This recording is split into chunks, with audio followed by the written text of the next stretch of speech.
Assalamualaikum warahmatullahi wabarakatuh. Salam sejahtera bagi kita semua. Shalom, namo buddhaya, Om Swastiastu, dan salam kebajikan.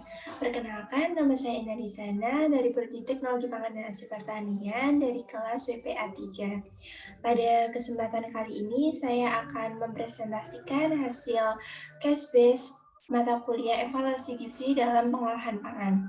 Judul yang saya ambil untuk memenuhi case base ini berjudul Lipid Degradation during Short Fermented Antarctic Krill, Phase Processing and the Relationship with Lipase and Post-Lipase Activities. Terdapat beberapa poin yang akan saya bahas pada presentasi ini, yaitu Introduction, Materials and Method, ketiga Result and Discussion, dan yang terakhir adalah Conclusion. Nah, yang pertama adalah Introduction. Nah, teknologi fermentasi merupakan proses pengolahan pangan yang ekonomis dan memiliki keunggulan di bidang lingkungan lebih tinggi dibanding dengan metode produksi makanan laut lainnya jika digunakan dalam pengolahan pangan hasil laut.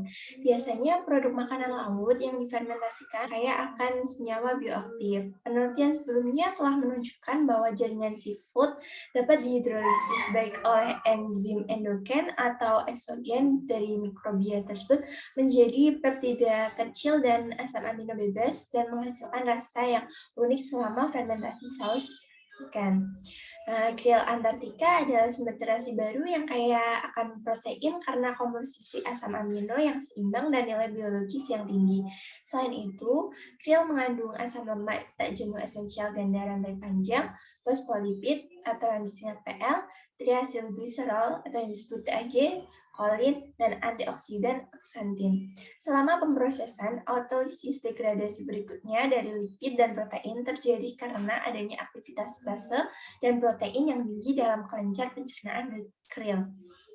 Liposisis dikatalisis oleh lipase dan hidrolisis PL, di mana hidrolisis PL ini yang merupakan tahap pertama dan penyebab utama degradasi PL yang umumnya dikaitkan dengan fosfolipase. Fosfolipase diklasifikasikan sebagai A1, A2, C, dan D. Yang menurut ikatan ester, mereka dihidrolisis yang meliputi PLA1, PLA2, PLC, dan PLD. Sementara itu, PL dipecah menjadi asam lemak bebas atau disingkat FFA, lisofosfolipid, diacylglycerol yang disingkat DAG, dan lain-lain. Lipolisis, pelepasan asam lemak dan reaksi asam lemak sekunder dapat menghasilkan produksi zat yang mudah menguap yang bertanggung jawab atas aroma khas makanan fermentasi. Oleh karena itu, perubahan lipid yang terjadi selama pemrosesan terasi krill Antartika yang difermentasi garam secara langsung terkait dengan kualitas akhir produk. Selanjutnya, poin kedua yang akan saya bahas yaitu Materials and Method, di mana materi and method ini meliputi sampling dan fermentasi terasi, di mana krill Antartika dengan panjang 3-6 cm digunakan untuk menyiapkan terasi sesuai dengan metode pengolahan tradisional. Krill Antartika segar dan garam sekitar 180 gram dituangkan ke dalam wadah keramik dan dicampur. Campuran dibiarkan berfermentasi selama 12 hari pada suhu 35 derajat Celcius dengan pengadukan. Sampel dari 3 ulangan ditarik pada hari ke-0, 3, 6, 9, dan 12 dan menjadi sasaran uji lipid. Selanjutnya, pada parameter fisiokimia, untuk menentukan pH, 10 gram sampel dan 10 mili air suling dicampur dengan homogenizer politron selama 30 detik. Dan kemudian pH ditentukan menurut ISO 2917 tahun 1999. Nah, kadar air diperkirakan dengan metode oven udara panas dengan alat analisa kelembapan gravimetri. Sementara itu, pH pada terasi diukur menggunakan pH meter. Total lipid diekstraksi sesuai dengan metode Folch yang dioptimalkan dan kandungan lipid total diukur dengan menimbang setelah penguapan pelarut. Konsentrasi TG atau yang disebut trigliserida total dan TC atau yang disebut kolesterol total dalam lipid total ditentukan menggunakan kit reagen. Sementara itu, konsentrasi FFA atau yang disebut asam lemak bebas dalam lipid total ditentukan dengan menggunakan kit FFA. Kemudian, Uji aktivitas fosfolipid. Dalam uji aktivitas fosfolipase ini, semua prosedur ekstraksi dilakukan dalam suhu 4 derajat Celcius. Pengujian ini dilakukan dengan menggunakan homogenizer ultraturaks. Homogenat kemudian disentrifugasi selama 20 menit pada 12.000 G suhu 4 derajat Celcius. Aktivitas PLA1, PLA2, PLC, dan PLG ditentukan sebagai aktivitas relatif dalam persen bila dibandingkan dengan yang ada di sampel mentah. Untuk aktivitas PLA1, tipe campuran uji mengandung 10 mikroliter larutan enzim, 50 mikroliter dari 0,2 mol tris-buffer HCl pada pH 8, 25 mikroliter dari 10% fosfolipid, 0,02% triton X100, 10 mikroliter air suling, dan 5 mikroliter dari 0,05 mol EDTA dan diinkubasi pada suhu 37 derajat selama 5 menit.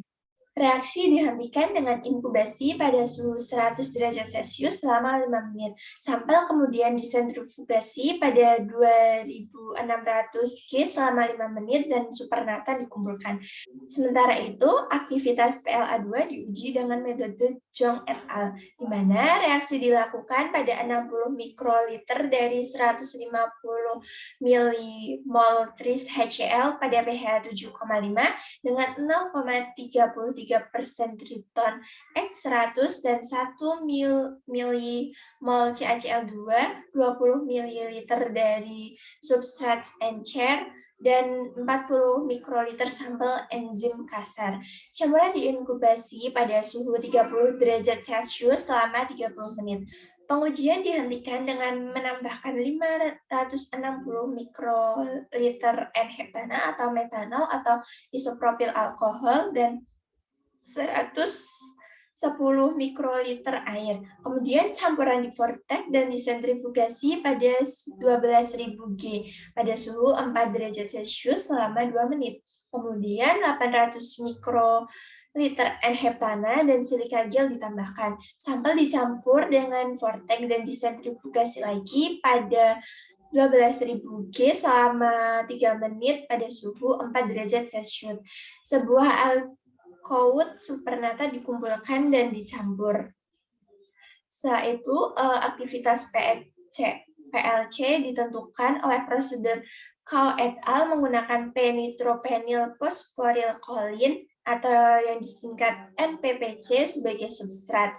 Reaksi dilakukan pada suhu 30 derajat Celcius dalam kuvet dengan panjang gel optik 10 mm dan laju hidrolisis NPPC oleh PLC dipantau pada berbagai interval waktu dengan pengukuran pelepasan N-nitrofenol pada 410 nanometer.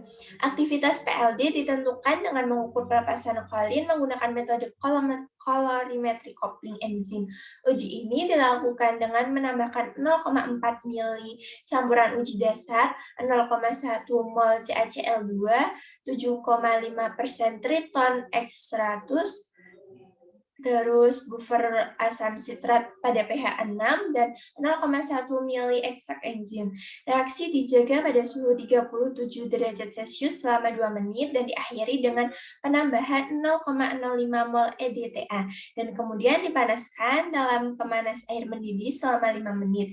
Setelah campuran didinginkan hingga suhu kamar, 0,2 mili cairan kromogenik yang mengandung 1 M-tris HCl, pH 8, 100 unit kolin oksidase, 100 unit horosidis peroksidase, 100 mg 4 amino antipirin, 50 mg fenol ditambahkan dan campuran disimpan pada suhu 37 derajat selama 30 menit.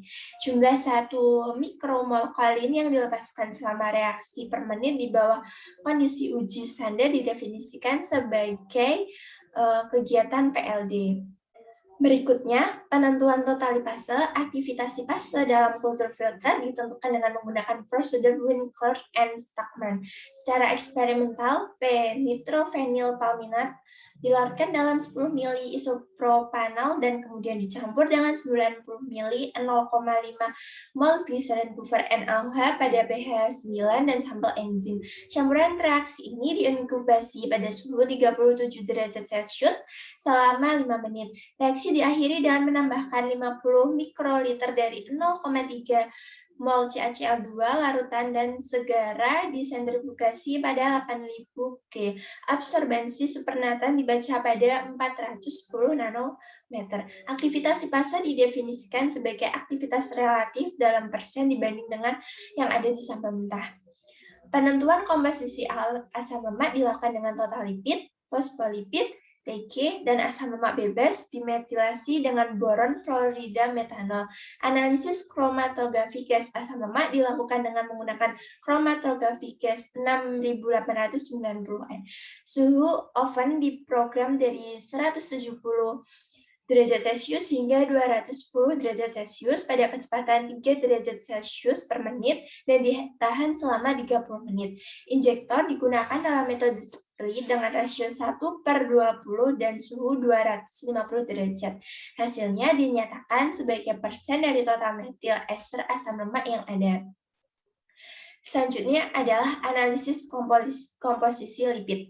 Kandungan MAG, DAG, dan TAG dalam sampel dianalisis dengan HPLC, ELSD. Sampel dilarutkan dalam kloroform atau metanol. Analisis dilakukan dengan menggunakan pompa gradient, pompa HPLC Biner-Waters 1525, kolom silika, pneumokluna, dan ELSD yang beroperasi pada 30 derajat Celcius.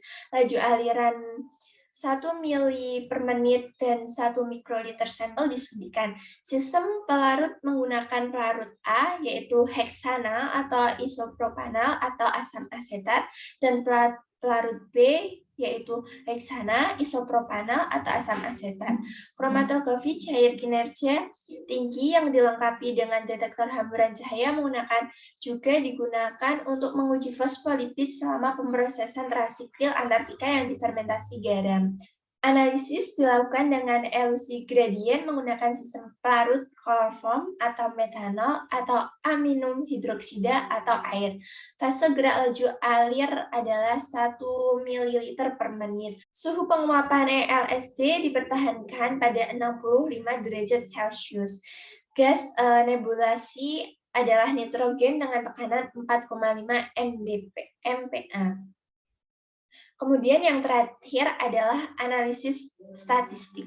Parameter fisiokimia, data lipolisis, dan data oksidasi lipid dari sampel yang diperoleh pada tahap pemrosesan yang berbeda dianalisis dengan analisis varian satu arah atau ANOVA menggunakan perangkat lunak statistik. Tingkat signifikansi pembatalan ditetapkan pada signifikan 0,05. Poin ketiga yang akan saya bahas adalah result and discussion. Perubahan parameter fisiokimia selama pemrosesan fermentasi garam terasikril Antartika dapat diamati melalui pH. Selama fermentasi, pH berubah kemungkinan karena serangkaian reaksi. Perubahan pH ini dapat kita lihat pada tabel 1, di mana pH menurun secara signifikan 0,01 selama hari ke-0 sampai ke-6, dan perlahan-lahan menurun setelahnya hingga akhir pemrosesan. Berkisar antara 6,4 hingga 6,6 yang merupakan kisaran pH yang sesuai untuk sebagian besar lipase dan fosfolipase. Fluktuasi pH ini mungkin terkait dengan pembentukan asam amino dan FFA melalui degradasi protein dan lipid masing-masing selama tahap autolisis. Pada tabel 1 juga dapat dilihat terjadi perubahan karakter air di mana kadar air menurun secara signifikansi 0,05 selama pemrosesan dan diperoleh kadar air rata-rata dari produk akhir adalah 64,01%. Hal ini disebabkan oleh dehidrasi osmotik garam pada fase awal dan penguapan pada fase pertengahan akhir pemrosesan. Setelah mengetahui perubahan parameter fisiokimia, selanjutnya perlu juga untuk mengetahui perubahan komposisi lipid selama pemrosesan fermentasi garam terasil Antartika. Nah, komposisi lipid termasuk lipid netral, FFA, kolesterol, dan PL selama pemrosesan dapat dilihat pada tabel 2, yang dinyatakan sebagai presentase dari total kandungan lipid, di mana netral lipid diperhitungkan 44,15% dari total lipid dalam kril Antartika mentah, diikuti oleh fosfolipid 36,79% dan asam lemak bebas 7,99%. Kandungan lipid total signifikan pada signifikansi 0,05 menurun pada akhir pemrosesan. Presentasi kolesterol total atau yang disingkat TC dan proporsi lemak bebas signifikan 0,05 meningkat seiring waktu. Penurunan nyata dalam total lipid dan peningkatan FFA selama proses fermentasi garam dapat dianggap berasal dari lipolisis dan oksidasi lipid dari triasil gliserol. Presentase netral lipid juga menurun secara signifikan tidak langsung selama tahap awal 0 sampai 9 hari dan kandungan fosfolipid signifikansi 0,05 menurun terdeteksi pada tahap selanjutnya yaitu 6 sampai 12 hari. Sementara itu, kandungan aksantin menurun secara signifikan selama pemrosesan trasikril signifikansi 0,01 yang dapat dilihat pada tabel 2 akibat dekomposisi dan oksidasi pada suhu tinggi. Padahal terdapat 120,70 ppm aksantin yang menjadi antioksidan utama dalam kril sebelum diproses pada hari ke-0. Sementara itu, evolusi fosfolipid selama pemrosesan yang mengalami perubahan netral lipid, TAG, dan fosfolipid, kemudian ada fosfatidilmetalonamid, ada yang disingkat PE, fosfatidic acid, ada yang disingkat PA, LPC, dan LPE semuanya menunjukkan tren yang berbeda yang dapat dilihat pada gambar 1. Gambar 1A dan tabel 2 menunjukkan perbedaan pada kelas netral lipid dalam sampel trasikril. Komponen yang dominan adalah TAG 70,30%, diikuti oleh FFA 18,9% dan TAG 2,54%. TAG meningkat signifikan tetapi TAG dan total lipid menurun secara nyata. Hal ini menunjukkan terjadinya hidrolisis TAG selama tahap awal. Sedangkan gambar 1B menunjukkan perubahan level PL meliputi PC, PE, LPE, dan LPC dalam pengolahan pasta kril, di mana dalam kril mentah PC dan LPC diperhitungkan sebagai kuantitas terbesar dari bagian fosfolipid. PE dan LPE menyumbang 16,99 dan 11,01 gram. PC dan PE keduanya menurun signifikansi 0,05 dalam jumlah selama pemrosesan. Hal ini menunjukkan bahwa mereka mengalami lipolisis enzimatik atau oksidasi lipid. Penurunan PC yang berkisar 49,57% dan PE 32,96% terjadi selama tahap akhir fermentasi. Sebaliknya, LPC dan PA yang merupakan produk dari hidrolisis PC meningkat tajam, masing-masing sebesar 40,38 dan 98,6%. Sedangkan LPE yang merupakan produk hidrolisis PC tidak berubah selama pemrosesan. Dengan demikian, hasil ini dapat dijelaskan bahwa PC mengalami hidrolisis sementara PE mengalami oksidasi lipid selama pemrosesan. Kandungan LPC dan total FFA yang tinggi dapat dihasilkan dari dekomposisi PC oleh PLA1 atau PLA2 dalam lingkungan pH netral dan pada suhu tinggi. Selanjutnya adalah perubahan asam lemak. Komposisi TAG dalam masa kril mentah terdiri dari asam lemak jenuh, SFA 52,45% dan asam lemak jenuh tunggal, MUFA 37,81%. Komposisi TAG berubah secara nyata selama tahap awal pada 0 sampai 6 hari, seiring dengan penurunan persentase C16, C18, C18, SFA, dan BUFA, sedangkan BUFA C25, C26 menurun secara signifikan dan kemudian sedikit meningkat. Hal ini menunjukkan bahwa BUFA mungkin terdegradasi selama 0 sampai 6 hari. Sementara itu, dari 6 sampai 12 hari tidak ada perbedaan signifikan persentase SFA, MUFA, dan PUFA. Selain itu, pada fraksi PL, PUFA lebih banyak dibanding MUFA. Secara khusus, pecahan PL kaya akan LC-PUFA seperti asam eikosapentaionik dan asam deikosaheksaionik, yang sebagian besar terkait pada posisi SN2 dari gliserol PL. Pada tabel 4, tidak ada tanda perbedaan persentase SFA, MUFA, dan PUFA secara signifikan dari 0 hingga 3 hari, diikuti oleh meningkatnya persentase total SFA C16-0, C18-0, sedangkan persentase MUFA C18-1 dan MUFA C25 pada N ketiga, C22 6 signifikan menurun secara drastis saat fermentasi berlangsung signifikan 0,05. Telah diketahui dengan baik bahwa PUFA, EPA, dan DHA terdapat pada SN2PL terutama PC, dan dapat dengan mudah dihidrolisis menjadi FFA oleh PLA2 bahkan selama penyimpanan es. Perubahan komposisi asam lemak mungkin terkait dengan lipolisis PL yang akan dipelajari lebih lanjut terkait dengan perubahan fosfolipase. Nah, untuk itu, selanjutnya saya akan menjelaskan mengenai perubahan relatif fosfolipase dan aktivitas lipase. Lipase melakukan peran penting dalam pencernaan, transportasi, dan pengolahan lipid dalam organisme hidup. Fosfolipase C dan D memainkan peran penting dalam hidrolisis PL. Namun, sangat sedikit yang diketahui tentang aktivitas fosfolipase dan lipase selama pemrosesan terasi krill. Nah, diketahui pula aktivitas lipase tetap tinggi selama periode pemrosesan.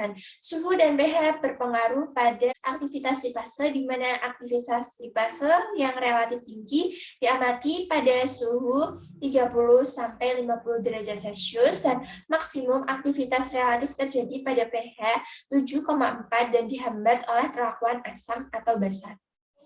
Diketahui bahwa hidrolisis TAG dikatalisis oleh lipase. Dengan demikian, mengingat suhu yang sesuai 30 derajat dan pH 7-8, kemungkinan lipase bertanggung jawab atas hilangnya TAG dan pembentukan DAG dan FFA selama pemrosesan.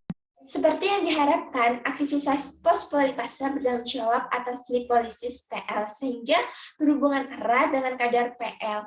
Oleh karena itu, fosfolipase yang berbeda menunjukkan perubahan aktivitas yang berbeda selama pemrosesan, di mana aktivitas PLC tetap stabil selama fermentasi. Aktivitas PLA1 menurun secara signifikan 0,05 selama pemrosesan, sedangkan PLA2 dan PLD tetap stabil selama 3 hari pertama pengolahan. Setelah itu semakin meningkat. Aktivitas PLA2 relatif sangat berkolerasi dengan peningkatan FFA dan LPC. Tanda kolerasi juga diperoleh antara aktivitas PLA2 relatif dan perubahan PUFA dalam PL.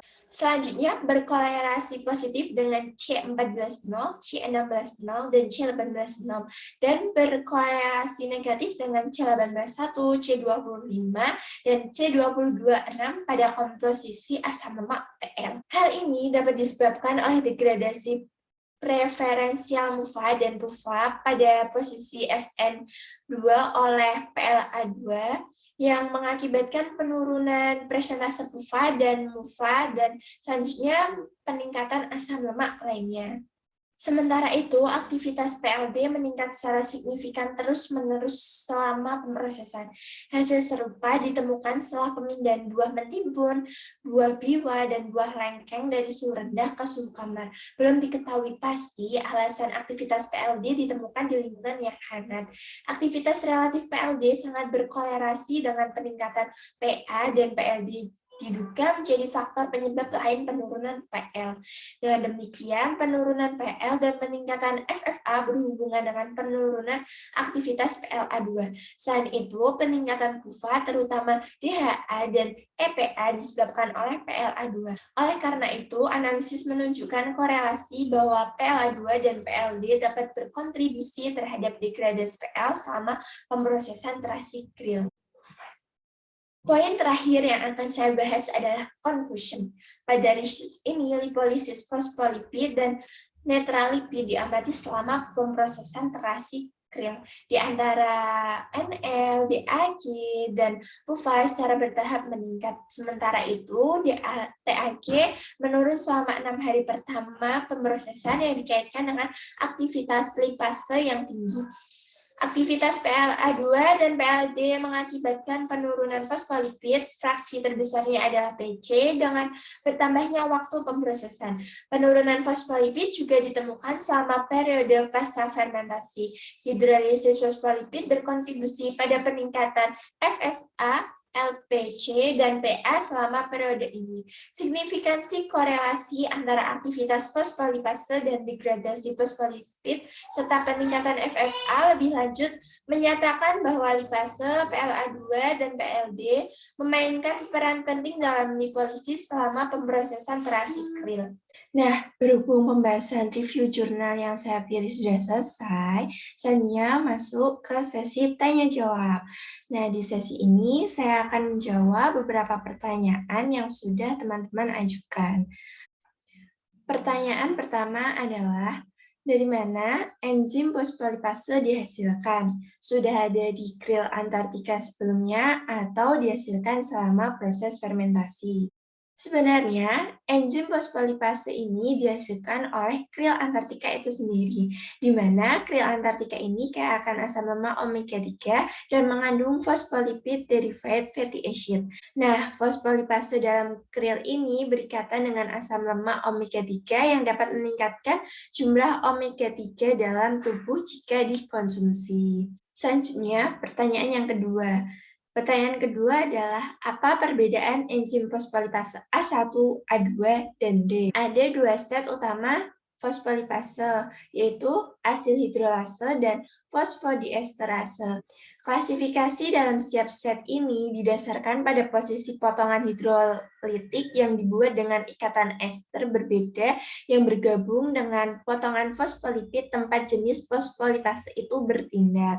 Nah, fosfolipase A dan B itu termasuk dalam kelompok asil hidrolase, sedangkan fosfolipase C dan D termasuk dalam fosfodiesterase. Nah, untuk mengetahui perbedaan antara fosfolipase A1, A2, dan D ini, saya akan bahas masing-masing jenis fosfolipase tersebut. Yang pertama adalah fosfolipase A. Nah, seperti yang sudah dijelaskan tadi, fosfolipase ini termasuk dalam kelompok asil hidrolase yang bertanggung jawab untuk hidrolisis ester asil yang melekat pada karbon pada posisi C1 dan C2 dari molekul diasil gliserol. Nah, fosfolipase A1 dan A2 ini sebenarnya sama-sama masuk ke dalam kelompok fosfolipase A.